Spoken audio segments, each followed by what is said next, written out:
স্বামী বিবেকানন্দ 1893 সালের America Chicago শহরে ধর্মসভায় তার ঐতিহাসিক বক্তৃতা শুরু করেছিলেন এমন একটি অভিবাদনের মাধ্যমে, যা আজও বিশ্বের ইতিহাসে অন্যতম প্রভাবশালী ও হৃদয়স্পর্শী ভাষণ হিসাবে বিবেচিত হয়। তিনি মঞ্চে উঠে প্রথমে বলেছিলেন, sisters and brothers of America.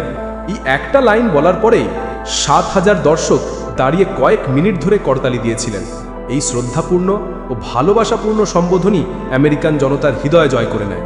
তারপরে বললেন, আমার হৃদয় আনন্দে আর কৃতজ্ঞতায় পরিপূর্ণ হয়ে উঠেছে এই মহান সভার প্রতি, যারা প্রাচ্য ও পাশ্চাত্যের ধর্মীয় ঐক্যের কথা বলার সুযোগ দিয়েছে। আমি গর্বিত যে আমি একটি ধর্মের অন্তর্ভুক্ত, যা বিশ্বকে সহিষ্ণুতা ও সকল ধর্মের প্রতি সম্মান শিক্ষা দিয়েছে। আমার গর্ব হয় যে আমি এমন একটি জাতির সন্তান, যার গর্ভে বহু ধর্ম, সংস্কৃতি ও সম্প্রদায় মিলেমিশে থাকে। আমরা ঈশ্বরকে সকল জীবের মধ্যে দেখি। আমরা বিশ্বাস করি, যত মত তত পথ, সবার মঙ্গলে সকলের মুক্তি হোক। তিনি বলতেন, মানুষই হচ্ছে জীবন্ত ঈশ্বর।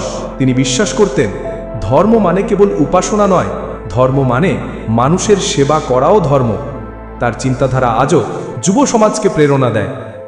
নিজেকে দুর্বল ভাবলে তুমি দুর্বলই হয়ে যাবে। তুমি ঈশ্বরের সন্তান, তোমার ভয় কিসের? যে মানুষ নিজের প্রতি বিশ্বাস রাখতে পারে, সে সব কিছু করতে পারে। উঠো, জাগো এবং লক্ষ্য পূরণ না হওয়া পর্যন্ত থেমো না। নিজের প্রতি বিশ্বাস রাখো, তাহলেই তুমি শক্তি পাবে। ভয়কে ত্যাগ করো, সাহসী জীবন, ভয় মৃত্যু। একটি ভাবনাকে চিরকাল নিজের জীবনে ধারণ করো, সেটাই হও, সেটার কথা চিন্তা করো, সেটা স্বপ্ন দেখো, সেটাই বাস করো। তুমি যদি মনে করো তুমি দুর্বল, তাহলে তুমি দুর্বলই হয়ে যাবে। শিক্ষা এমন একটি উপায় যা মানুষের মধ্যে আত্মবিশ্বাস ও নৈতিক শক্তি জাগায়। মানুষই একমাত্র প্রাণী যে নিজেকে গড়ে তুলতে পারে নিজে।